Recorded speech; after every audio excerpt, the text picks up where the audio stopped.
அதனால பாப்பா, பவள விழா பாப்பா, நீ பாசாங்கு காட்டாத பாப்பா, நீ நல்லவர்கள் போல் நடிப்பதை பார்த்து நாடே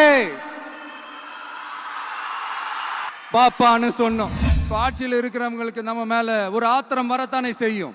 அதனாலதான் நீங்க பாத்தீங்கன்னா சட்டசபையில் ஆரம்பிச்சு ஒரு சாதாரண நிகழ்ச்சி வரைக்கும் எல்லா மேடையிலையும் மேடைக்கு மேடை டிவிக்கே தான். டிவிக்கே அவதூறு, அவதூறு டிவிக்கே, டிவிக்கே அவதூறு, அவதூறு டிவிக்கே. இதுக்கெல்லாம் கண்டிப்பா நாங்க பதில் சொல்லுவோம், சொல்லாமலாம் இருக்க மாட்டோம்.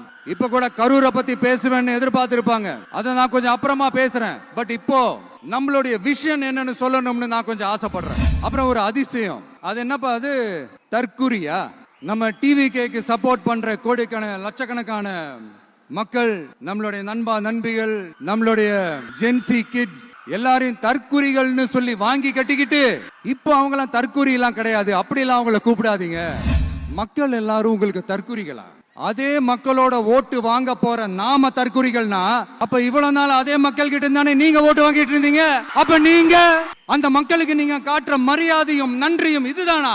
ஒண்ணு மட்டும் சொல்றேன், எழுதி வச்சுக்கோங்க. இந்த தற்குறி தற்குறின்னு சொல்றீங்கல்ல, இந்த தற்குறிகள்லாம் ஒன்னா சேர்ந்துதான் வாழ்நாள் பூரா விடையை கண்டுபிடிக்காத முடியாத அளவுக்கு உங்க அரசியலே ஒரு கேள்விக்குறியாக்க போறாங்க. ஏண்டா இந்த விஜய தொட்டோம், ஏண்டா விஜய் கூட இருக்கிற அந்த மக்களை தொட்டோம் நினைச்சு நினைச்சு நினைச்சு ஃபீல் பண்ண போறீங்க. இந்த விஜய் சும்மா எதையும் சொல்ல மாட்டான், ஒன்னு சொன்னா அதை செய்யாம விட மாட்டான்.